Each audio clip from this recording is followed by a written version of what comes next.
দাসে করুণা করি ওহে বৈষ্ণব ঠাকুর দয়ার সাগর এ দাসে করুণা করি দিয়ে পদ ছায়া শুধু হে আমারে তোমার চরণ ধরি আমার ছায়া শুধু হে আমারে তোমার চরণ ধরি।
চৈতন্য বলে নাচবে আবার মন দয়াল নিতাই চৈতন্য বলে নাচবে আমার মন দয়াল নিতাই চৈতন্য বলে নাচবে আবার মন ওরে নাচবে আমার মন ওরে নাচবে আমার মন ওরে নাচবে আমার মন ওরে নাচবে আমার মন দয়াল নিতাই চৈতন্য বলে নাচবে আমার মন দয়াল নিতাই চৈতন্য বলে নাচবে আমার মন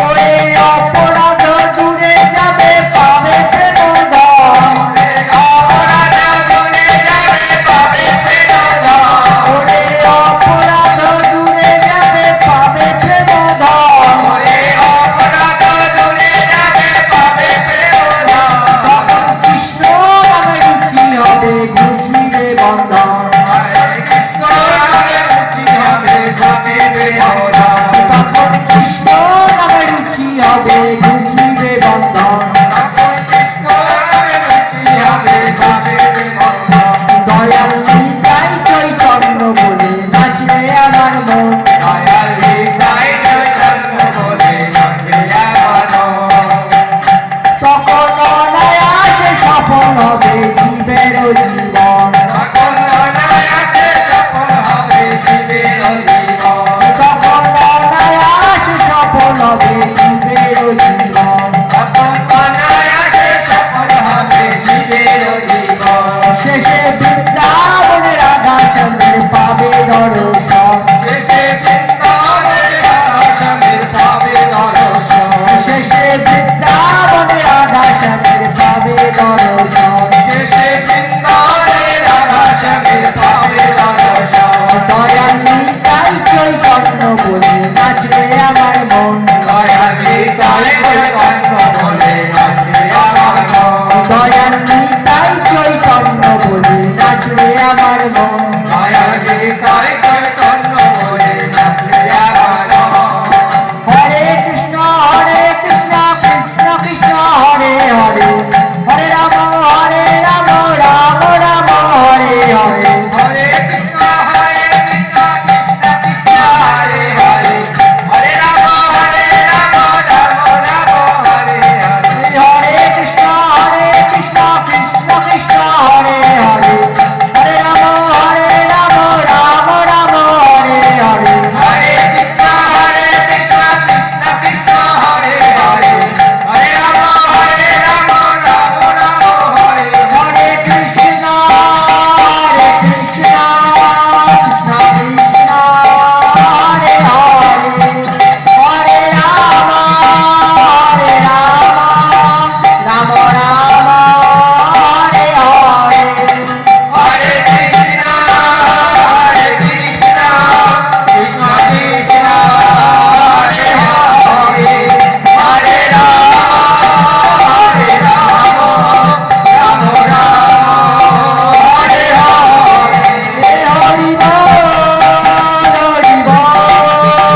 নন্দে নন্দন ভয় চরণার ভিতরে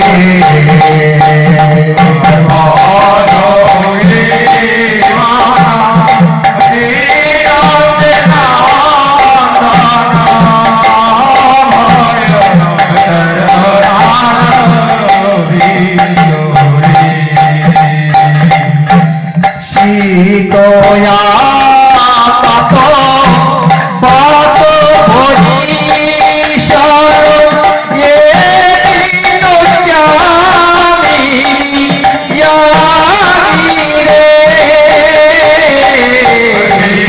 শীতয়া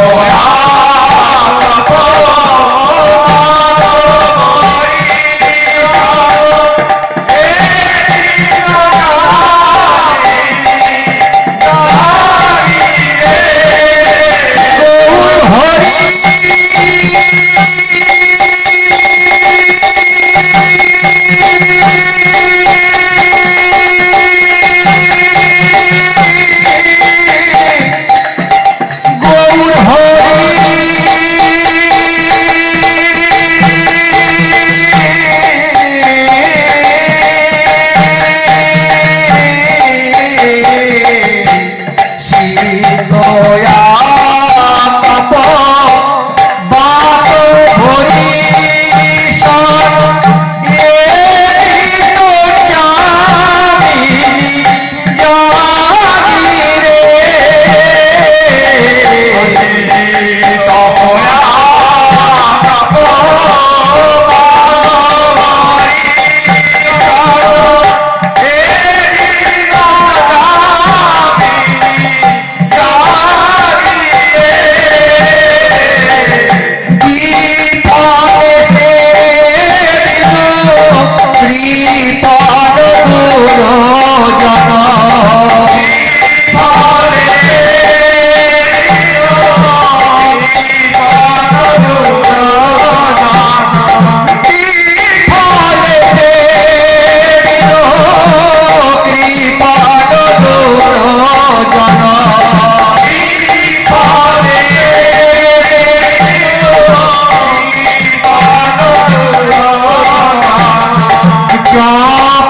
আমি বৃন্দাবনে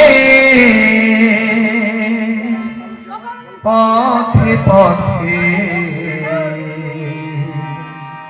গাইব রাধনা আমি বৃন্দাবনে পথে পথে গাইব রাধনা আমি বৃন্দাবনে পথে পথে গাইব রাধনা আমি বৃন্দাবনের পথে পথে গাইব রাধনা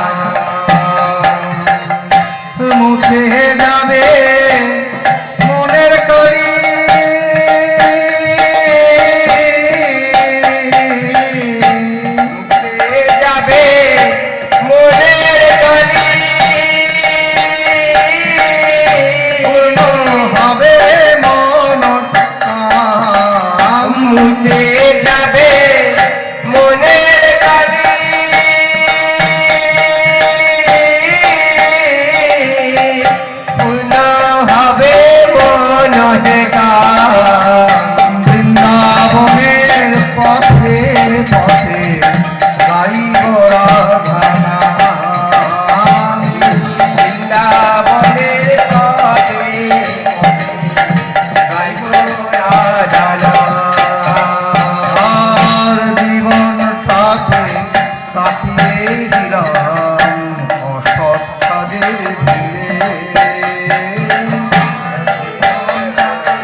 কাছে এলে আমার ধন্য হবে জীবন। তোমার কাছে এলে আমার ধন্য হবে জনম। তোমার কাছে এলে আমার ধন্য হবে জনম। তোমার কাছে এলে আমার ধন্য হবে জনম। সার্থক হবে হবে আশা,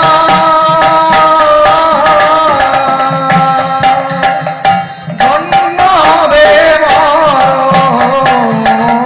সার্থক হবে হবে।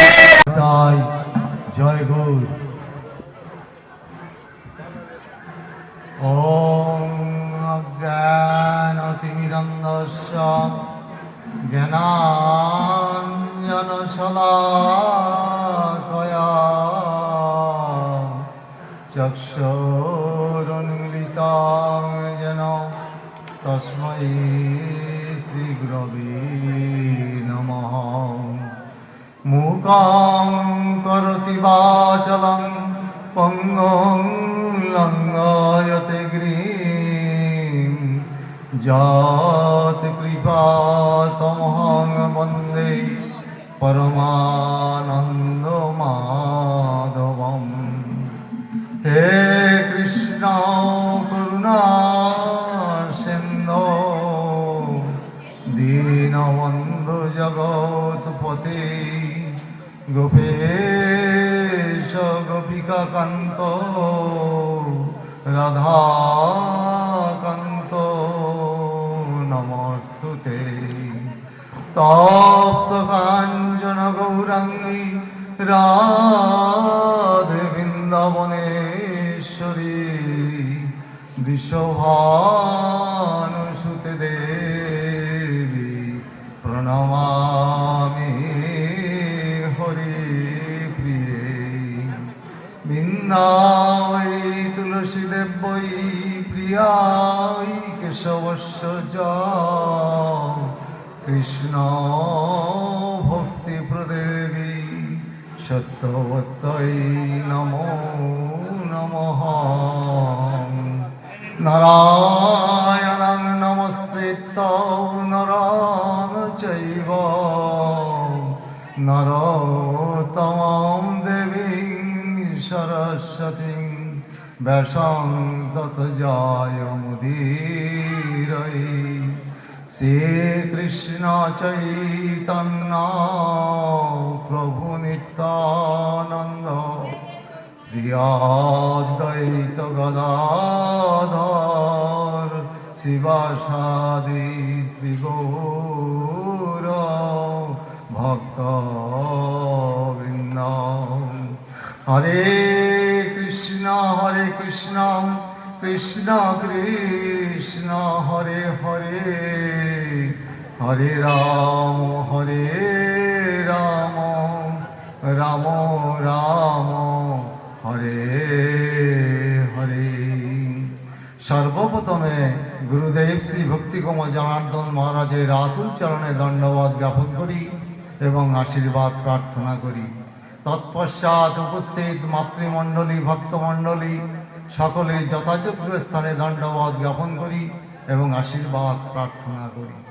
তা আজ আমরা এখানে উপস্থিত হয়েছি, সব বৈষ্ণবগণ ভক্তগণ এখানে উপস্থিত হয়েছেন কি জন্যে?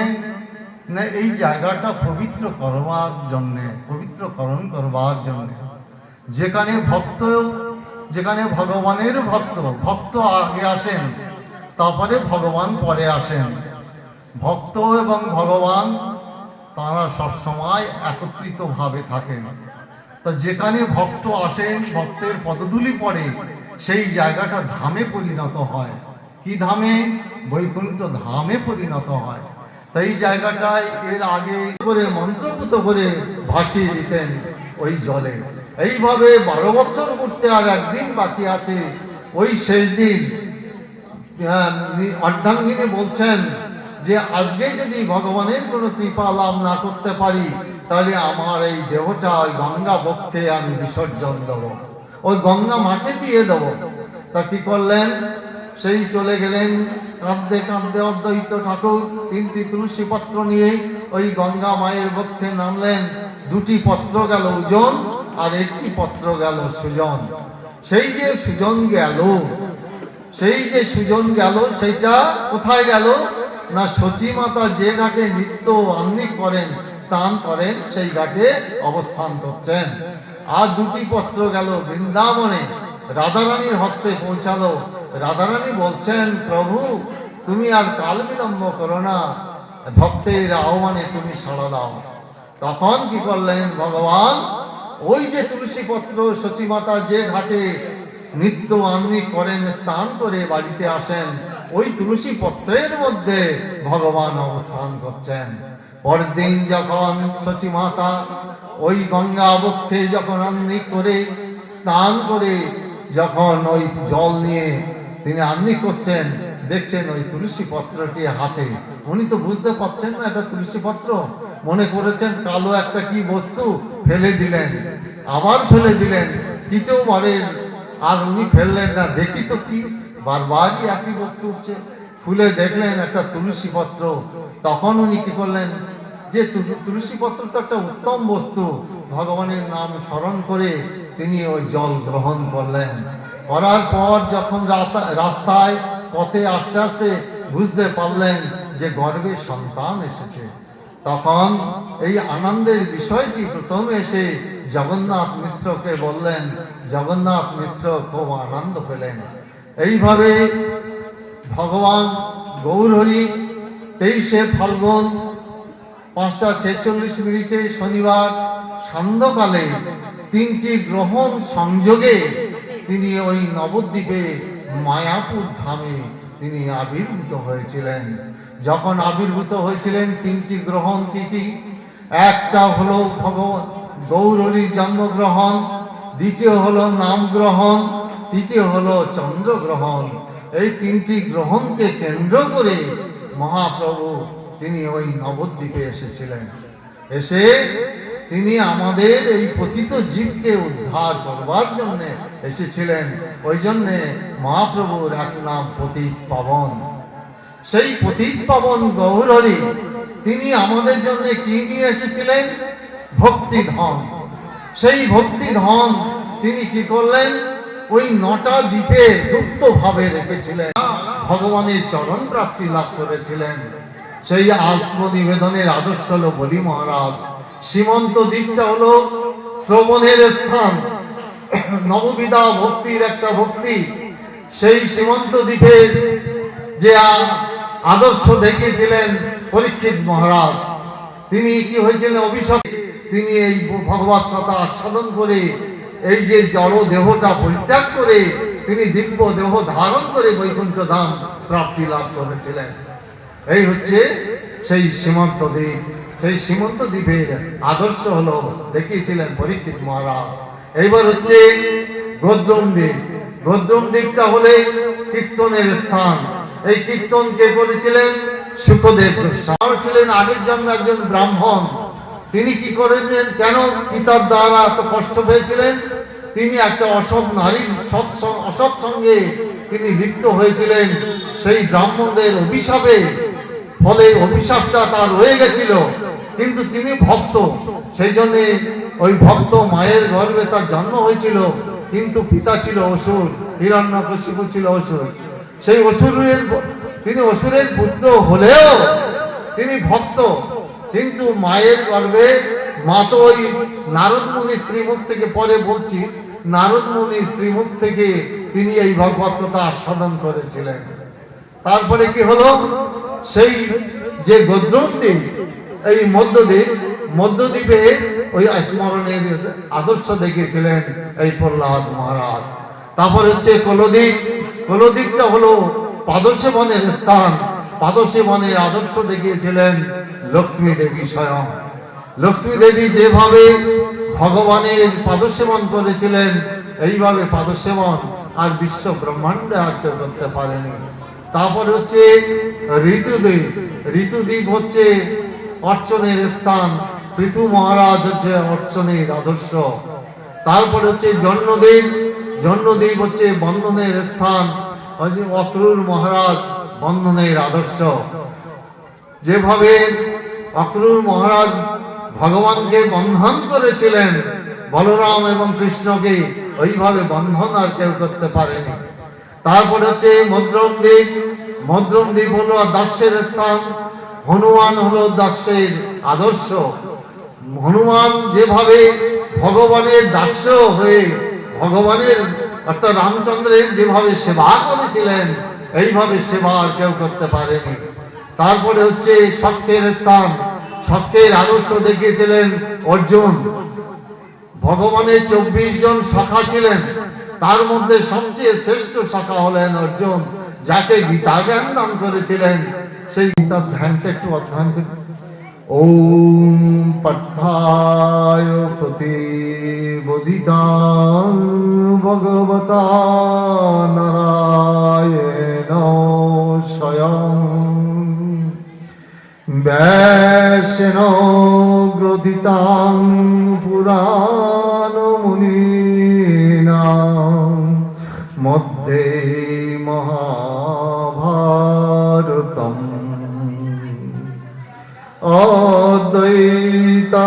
অদ্বৈতামৃত বর্ষিণী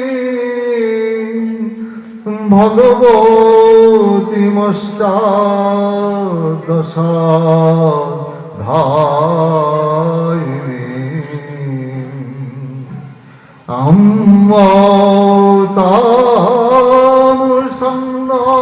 অমৃতামৃতধামি ভগবত গীতে ভবদেশিনী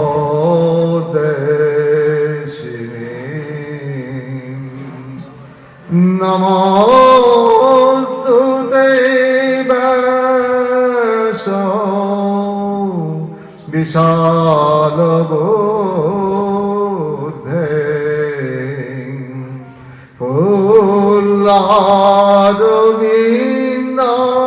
ফুল্লারবিন্দায়ত পত্র নেত্র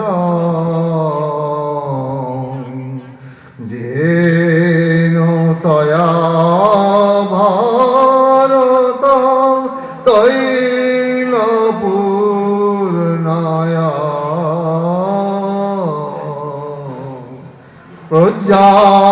প্রজ্বালিত জ্ঞানময় প্রদীপ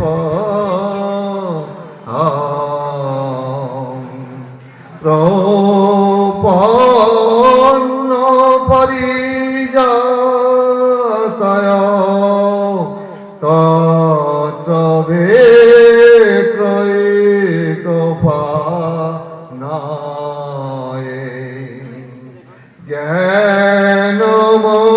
জ্ঞানমুদ্রায় কৃষ্ণায় গীতামৃত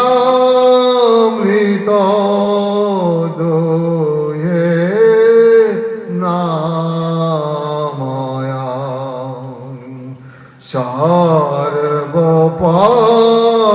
সর্বপনিষদ গাব দগদাগোপাল নন্দনায়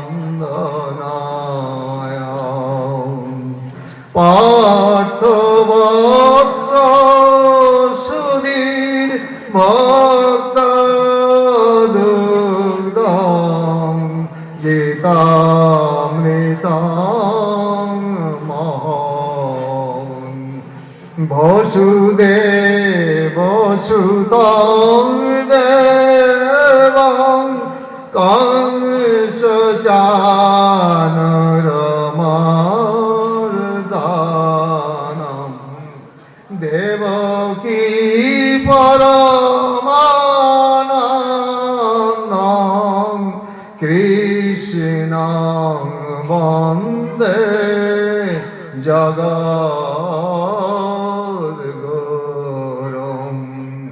ভীষ্মদ্রোণতটা জয়দ্রথ জালা গান্ধার নীলোৎপলং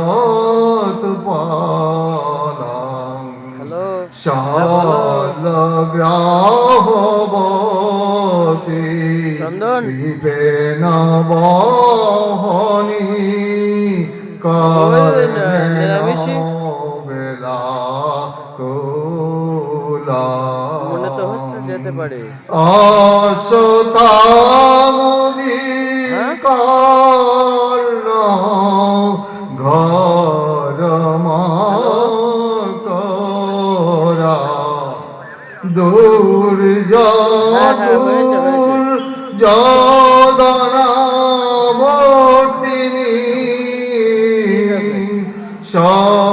সতীর্ণা খলু পাণ্ডবই রণনদী কই বর্তক কেশব পারাচার্য বজয় সরজ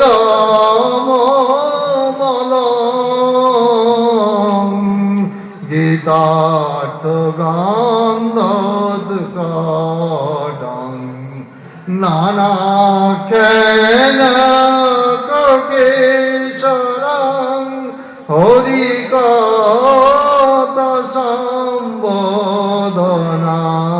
ভদিত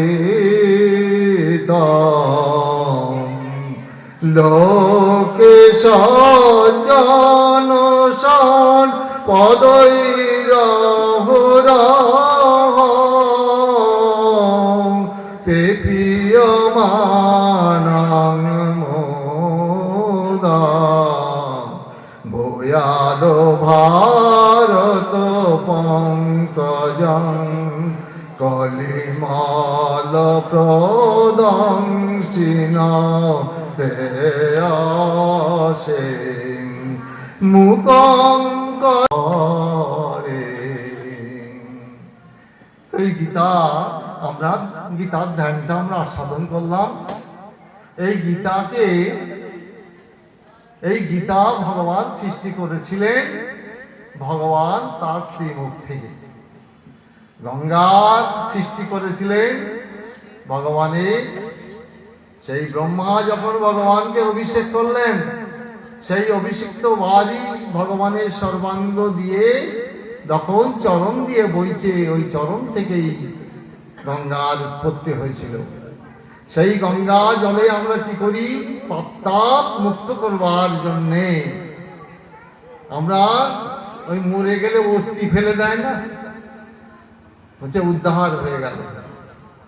কিন্তু সারা জীবন আমি ভগবানের নাম করলাম না, কৃষ্ণ নাম করলাম না, বৈষ্ণবদের নিন্দামন্দ করলাম, আর অস্থি ফেলে দিলে স্বর্গে চলে গেল। অত সোজা নয়।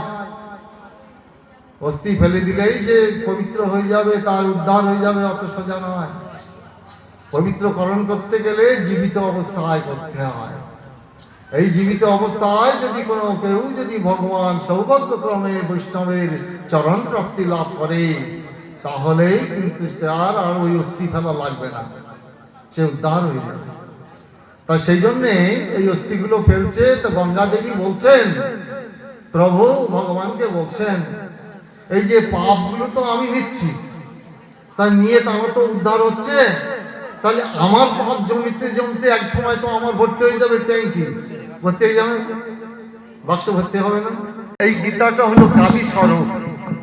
সেই গীতাটাকে পরিচর্যা করলেন কে? ভগবান শ্রীকৃষ্ণ।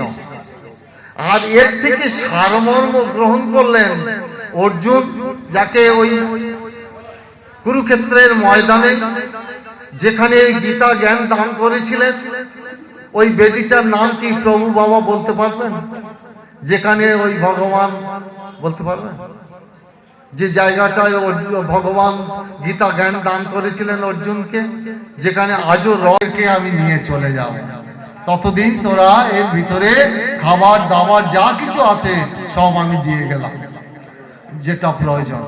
তো সেই তাই এবারে কি করলেন, ওখানে দিয়ে ভগবান যুদ্ধক্ষেত্রের মধ্যে প্রবেশ করলেন।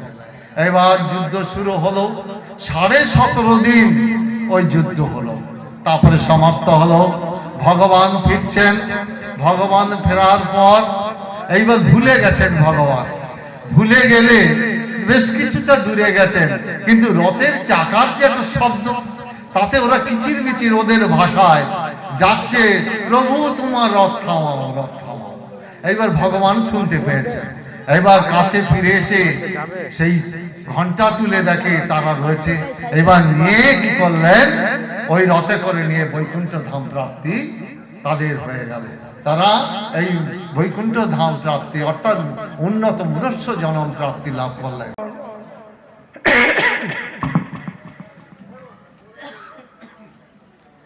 তখন তার বাহনের থেকে নেমে যখন গিয়েছে,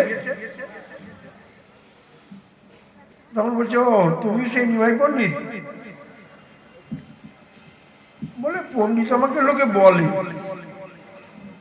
আমি ব্যাকরণ পড়াই, আমি একজন ছাত্র।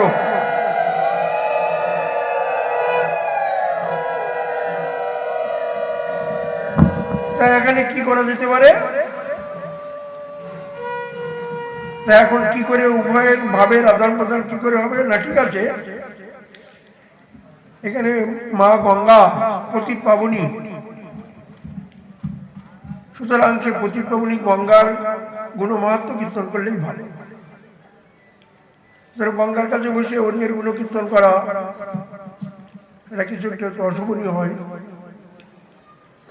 তখন সেই গঙ্গার গুণকীর্তন যখন হচ্ছে, তখন পণ্ডিতজি গঙ্গার মাহাত্ম্য, গঙ্গা এই কীর্তন করতে আরম্ভ করেছে।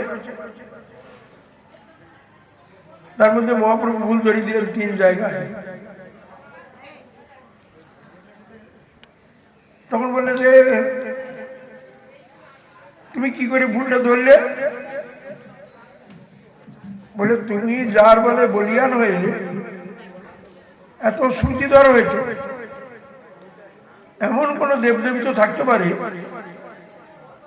তার কৃপাতে আর একজন সেরকম মনে রাখতে পারে, এরকম হতে পারে। এ হচ্ছে সরস্বতীর বর প্রাপ্ত, ও যা বলবে সে ঠিক হবে। তখন বলছেন যে, যার বলে বলিয়ান হয়ে আপনি এত বড় পণ্ডিত হয়েছেন, এমন তো কোনো দেবদেবী থাকতে পারে, সেই দেবদেবীর বরেতে বাসায় গিয়ে বিশ্রাম করে রাত্রিবেলা কিছু আর খাওয়া দাওয়া হলো না। সরস্বতীর পুত্র তো, সরস্বতীর বর প্রাপ্ত, সরস্বতীর ধ্যান করে শুয়ে আছে। সরস্বতী দেবী বলছে এসে, দেখো আজ তুমি যার কাছে গিয়ে হাজির হয়েছ আমার বরেতে, সে আমার স্বামী, জগতের স্বামী। তুমি গিয়ে তার চরণে পড়ো, তোমার সর্বসিদ্ধি হয়ে যাবে। ওই যে ও আমার স্বামী, সুতরাং তার কাছে আমি গিয়ে কিছু বলতে পারি না। আর তুমি আমার বলেতে এই পণ্ডিত হয়েছে, তুমি যাও। পরের দিন আর কোনো কথা নেই। আর ভগবানের মায়া তো বলছে, তো মন্দ কথা নাই। এইবারে বলছে, তা মাথায় হাত দেবো না আমি, যদি দেখি যে টানছে ছড়িয়ে নেবো। ভগবানের মা বলতে যেই করেছে ঠাক করে মতান্তরে আর একটা কি আছে, বলছে দেখো ওইভাবে তো হয় না। শিব একটা সেটা সদস্য ভালো ড্যান্স দিতে পারে, জানো তো? শিব আর পার্বতীর এক সময় ড্যান্স হয়েছিল দক্ষিণ ভারতে। সেখানে শিব আর পার্বতী 2 জনে ড্যান্স দিবে। ভগবান অন্য দেবতারা দেখবে কে শ্রেষ্ঠ, তাকে পুরস্কার দেবে। এখন পার্বতী মেয়েরা স্বাভাবিক নৃত্যতে এক হবে, আর বাবাকেও হারানো যাবে না, বাবাও ভালো। এবারে দুজনে আরম্ভ করেছে, আরম্ভ করলে পেরিয়ে উঠছে না বাবা। মেয়েদের সাথে পারে, পার্বতীর সঙ্গে পারে, পেরিয়ে উঠছে না। তখন এইবারে নাচ আরম্ভ করলে এক পায়ের উপরে পাটা তুলে, হাঁটুর উপরে তুলেতে নৃত্যটা হবে। কারণ আগে হয়তো মেয়েরা প্যান্ট শার্ট পরতো না, এখন তো প্যান্ট শার্ট পরে। হ্যাঁ, এখন তো মেয়েরা প্যান্ট শার্ট পরে। এখন মেয়েরা অত উপরে কাপড়টা তুলবে কি করে, এই পাটা তুলবে কি করে, হাঁটুর উপরে পাটা তুলবে কি করে? তুলতে পারলো না, হেরে গেল পার্বতী, শিবটা করে জিতে গেল। যাই হোক, এইভাবে তুমি আমার কাছে, সুতরাং এমনি ভাবে ভগবানকে মারার বুদ্ধি নিয়ে, গুরু মারা বুদ্ধি নিয়ে গুরুর কাছ থেকে মন্ত্র নেব, আর গুরুকে মারার বুদ্ধি যদি কারো হয়, সে নিজে নিজে ধ্বংস হয়ে যাবে। সুতরাং ওই সমস্ত বুদ্ধি, দুর্বুদ্ধি যেন না হয়। যাই হোক, সেই এটা হচ্ছে মায়ের মন্দির, মা কালী। কালীর একটা বিশেষ একটা লীলা এটা। যখন এই অসুরকে কোন রকমে, তখন বলছে এইভাবে যদি সব কেটে ফেলে দেয়, সৃষ্টি লয় হয়ে যাবে। এখন মাকে কাজ তো মিটে গেছে, থামাবে কি? এখন ওয়াল কাটতে আরম্ভ করে দিয়েছে। আর রাত্রিবেলায় হচ্ছে তো, তখন বাবাকে কি ধরেছে, বাবা তুমি একটু ঠান্ডা করো। কালীটা কে? দুর্গা নিজেই কালী, দুর্গাই কালী, চণ্ডী, অম্বিকা, দুর্গা, কালী, এসব এক বিশেষ বিশেষ কারণে এগুলো হয়েছে। এইবারে বাবাকে বললো, বাবার তো কাণ্ড এইরকম, যেমন মায়ের কাণ্ড সেরকম বাবারও কাণ্ড।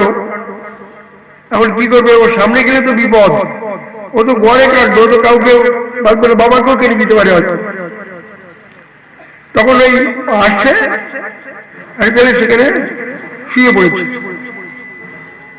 হ্যাঁ, এই জায়গাটা পিছনে এরকম বাবা এরকম শুয়ে আছে, আর ওই বাবার বুকের উপরে যেই পা পড়েছে, সে বুঝতে পেরেছে ব্যাপারটা।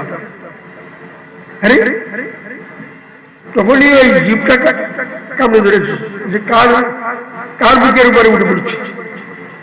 ওই জন্য মায়ের ওই মূর্তিটা।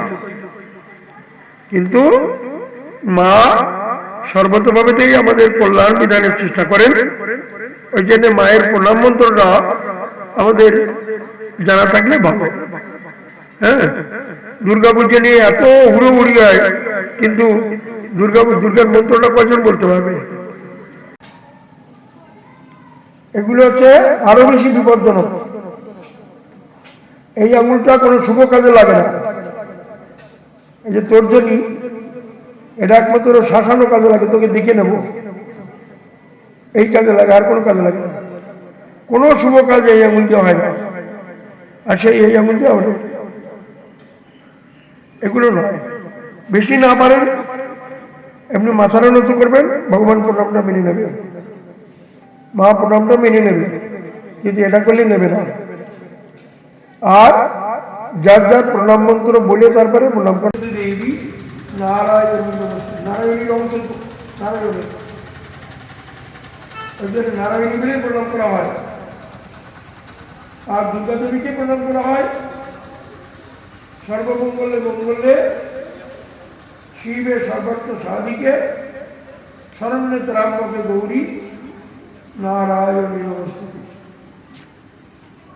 আর শিবের প্রণাম মন্ত্র হচ্ছে নমো শিবায় সন্তায় কারণোত্রায় হেতবে নিবেদয়ামি চাত্মন তঙ্গতি পরমেশ্বর। মানে তুমি তোমার কাছে শরণাগত হলে তুমি ধরে নিয়ে ভগবানের দিকে নিয়ে যাও। তোমার গতিটাই হচ্ছে পরমেশ্বরের দিকে, ভগবানের দিকে। আরেকটা হচ্ছে শিবায় শান্তায় কারণোত্তরায় হতে হবে বিশ্বেশ্বরায় বিশ্বায় পার্বতী কোথায় এই নম। আরেকটা কেন এগুলো করতে হবে? যার যার এমনি একটা লোককে দেখে যদি বলা হয় আর তার প্রশংসা করে আপনার আপনার যেমন রূপ তেমনি গুণ তেমনি আপনার ক্রিয়াকর্ম সত্যি আপনার মতো লোক হয় না। আপনি এটা করতে পারেন, ওটা করতে পারেন, এটা পারেন, ওটা পারেন, এটা বললে কেমন লাগবে? ভালো লাগবে কিনা? আমাকে যদি কেউ এরকম কেউ প্রশংসা করে আমার ভালো লাগবে না, খারাপ লাগবে? ওই জন্যে নিয়ম হচ্ছে তার গুণকীর্তন করে তাকে আনন্দ দিয়ে তাকে প্রণাম করা। কৃষ্ণকে যখন প্রণাম করছি, হে কৃষ্ণ, কৃষ্ণ বলল যে আমাকে প্রণাম করছে, করুণা সিন্ধু, বলে আমি তো করুণা সিন্ধু ঠিকই আছে, দীন বন্ধু, দিনের বন্ধু আমি, সব ঠিক আছে, জগৎ পথে, জগতের প্রতি আমি, সবই ঠিকই আছে, গোপেশ, এইবার মূল জায়গায় যাচ্ছে, এবারে গোপেশ সেই সময়ের মতো দিতে হয়, যখন তখন এসে হাজির হলে হয়। ওইদিকে সরিয়া একটু সরে যাও, চেপে যাও।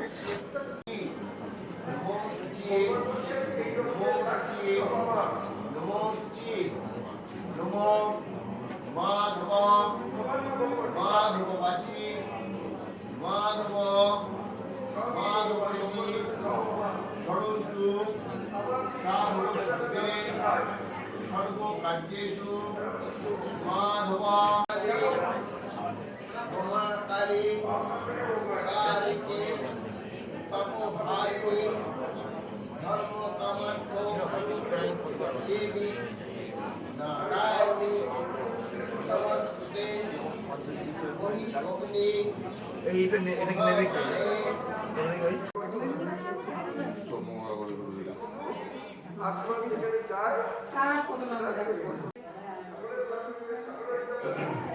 নমো কৃষ্ণ নমো তৎবিষ্ণু অপবিত্র পবিত্র বা সর্বাবস্থান সবাচ্য অভ্যন্তর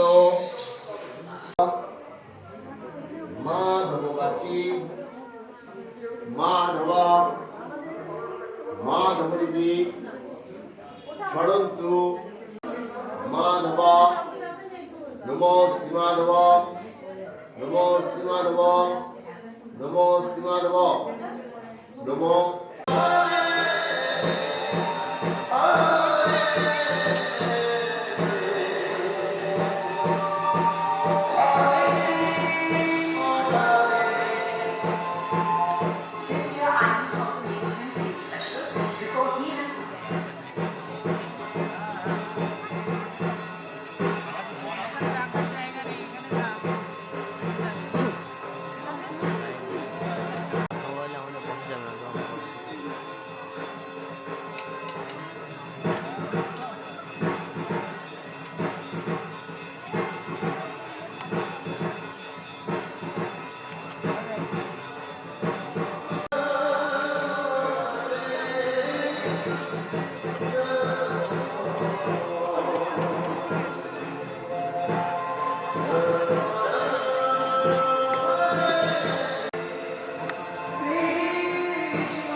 মহারাজকে যান আগের দিন আমাদের রঘুবানা গৌরী আমাদের আচার্য থাকে দিচ্ছেন কি না কাকে দিচ্ছেন?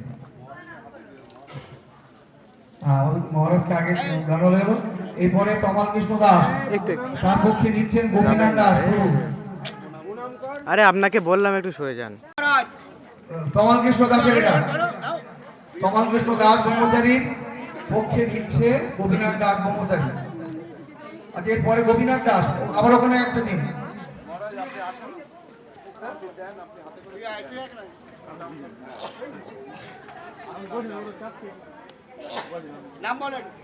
আর গোপীনাথ দাস, ওনাকে আর একটা দিন।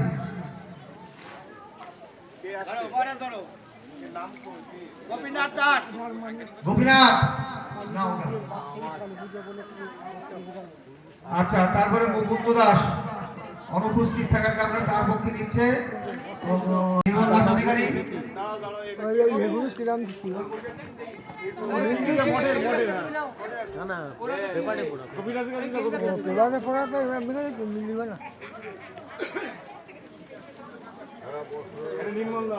অসিত দাস,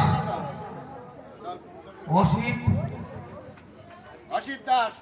দাস, অসিত দাস প্রভু এখানে অনুপস্থিত আছে, তার পক্ষে নির্মল দাসের কাছে দিন। নির্মল দাসের পক্ষে, অসিত দাসের তার নির্মল দাসের কাছে দিন।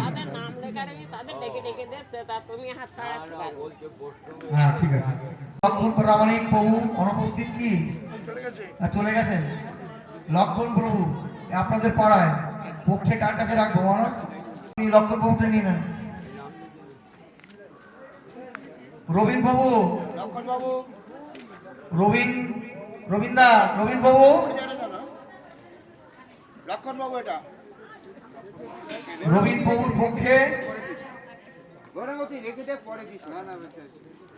রবীন দা কি আছে না চলে গেছে? জয় গৌর হরিবল। রবীন দা,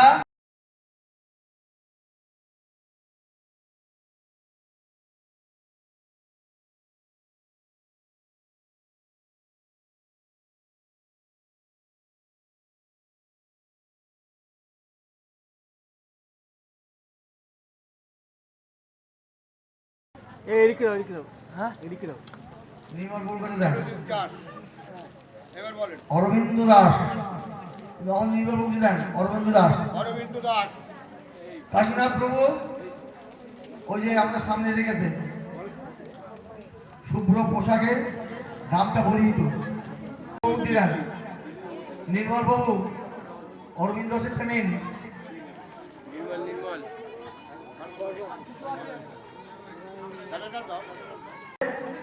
সুভাষ পাল, হ্যাঁ সুভাষ পাল শেষ।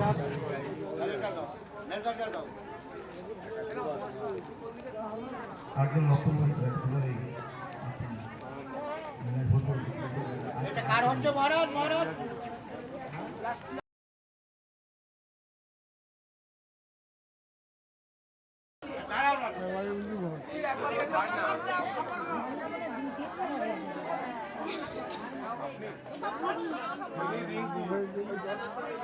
হ্যাঁ, রিঙ্কুদি ঝর্ণা কে? ঝর্ণা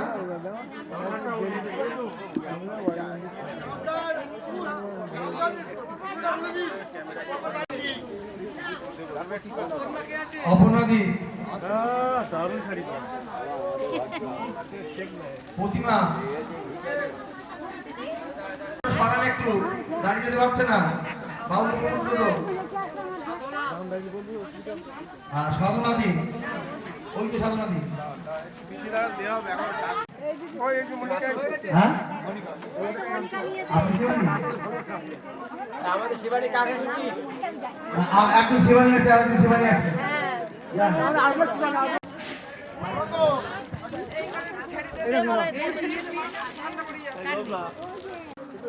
সিংহাসন হয়ে গেল। ফুলি মল্লিক, ফুলি মল্লিক,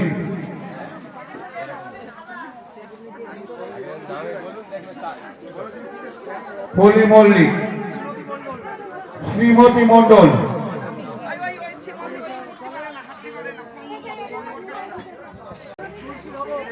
তুলসী ভাবক,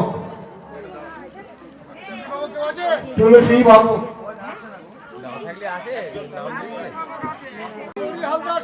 সাগরী হালদার,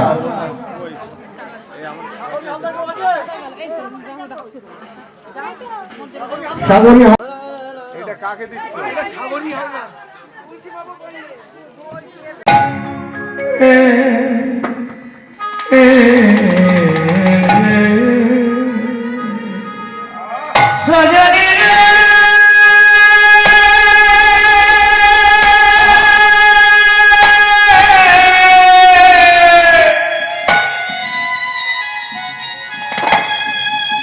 ওরে কার সজনে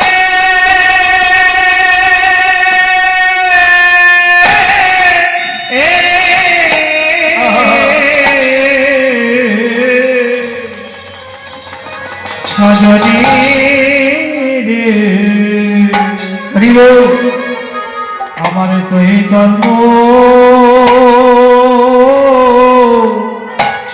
মেঘে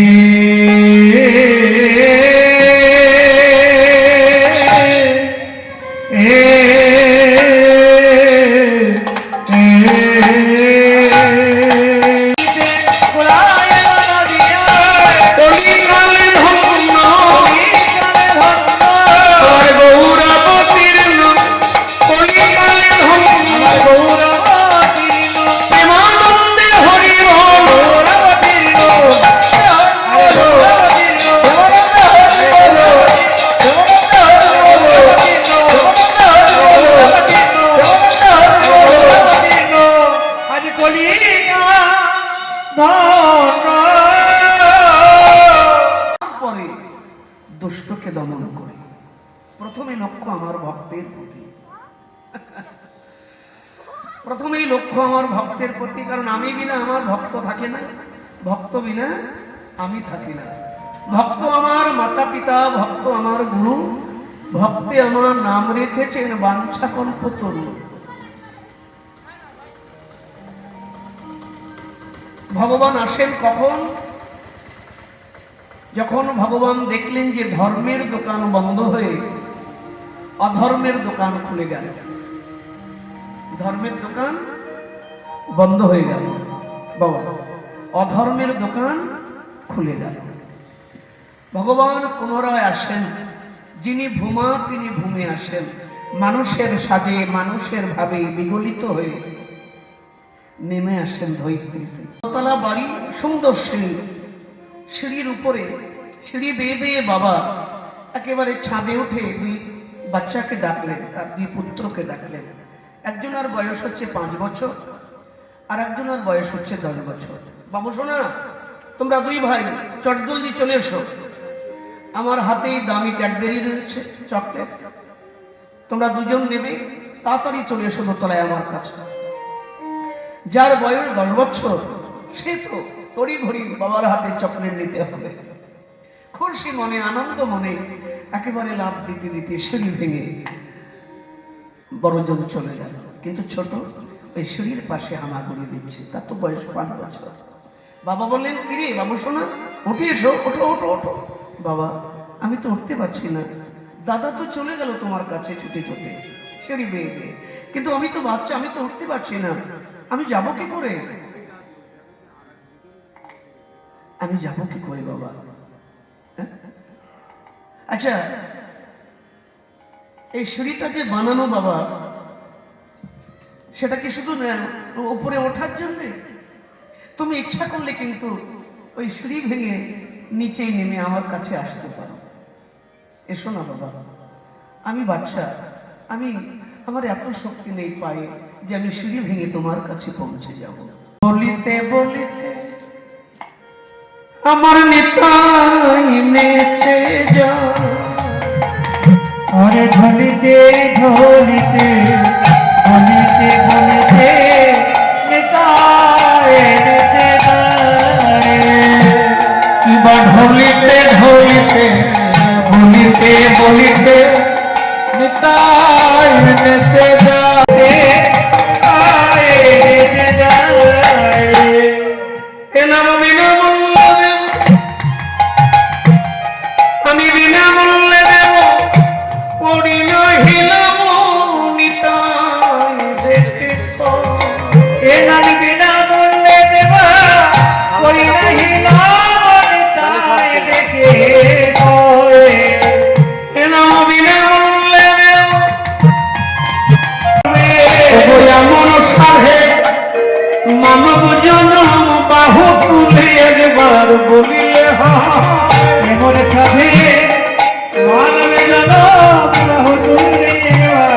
বলতে হবে এমন ভালোবাসার মানব যেন প্রেমানন্দে হরি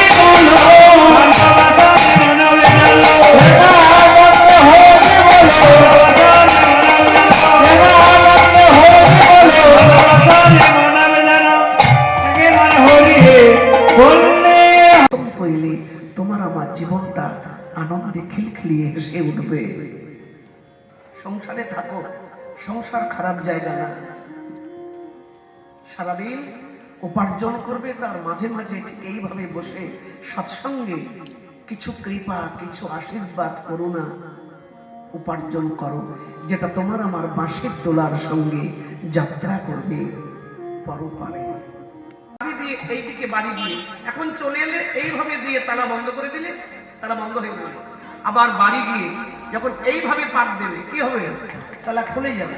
তাহলে বাড়ি আসার সময় আর একবার শোনো, চাবি দিয়ে যখন এইভাবে পাক দিলাম তালা বন্ধ হয়ে গেল, আবার এইভাবে যে বাড়ি গিয়ে ঢুকিয়ে চাবি দিয়ে এইভাবে পাক দিলাম তালা খুলে গেল। তেমনি মনে রাখবে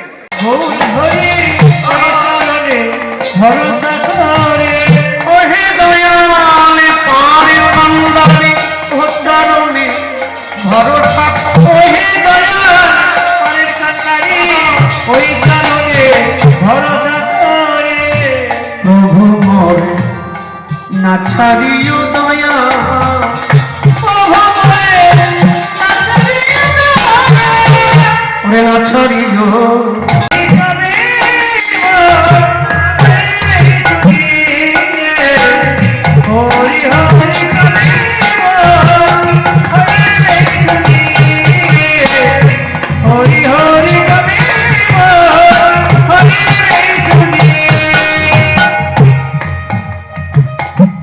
আমি ভজিব রাধা কৃষ্ণ ভজিব রাধা কৃষ্ণ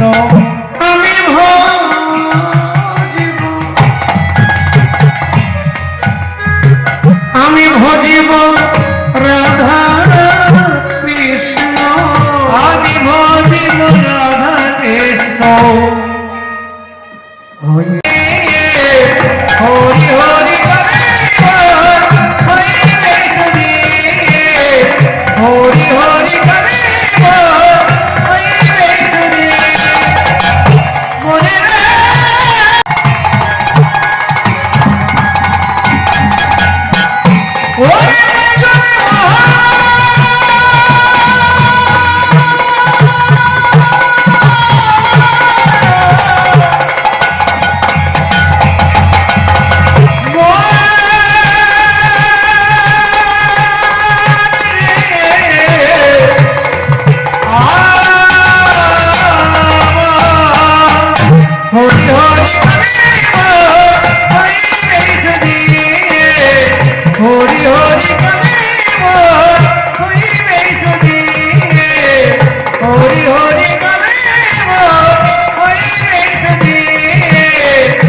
হরি হরি সমাগত ভক্ত মন্ডলী কি সবাই জয় হোক। গোয়ামি তার যোগে হই জন্ম দুঃখিনী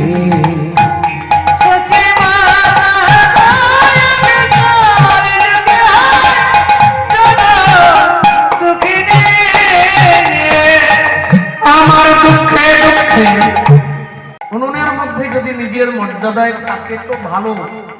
তোমার আন খেয়াল বসত, তোমার আন খেয়ালে ওই আগুন যদি একবার উনুন থেকে বাইরে আসে কি হবে? ঘর জ্বালিয়ে দেবে। তেমনি যৌবন বড় সাংঘাতিক মায়েরা, সেই বয়সে স্বামী বলে যাবে যৌবন ও সে আমার যৌবন বয়সে আমার যৌবন বয়সে আমার স্বামী হলো বৈরাগী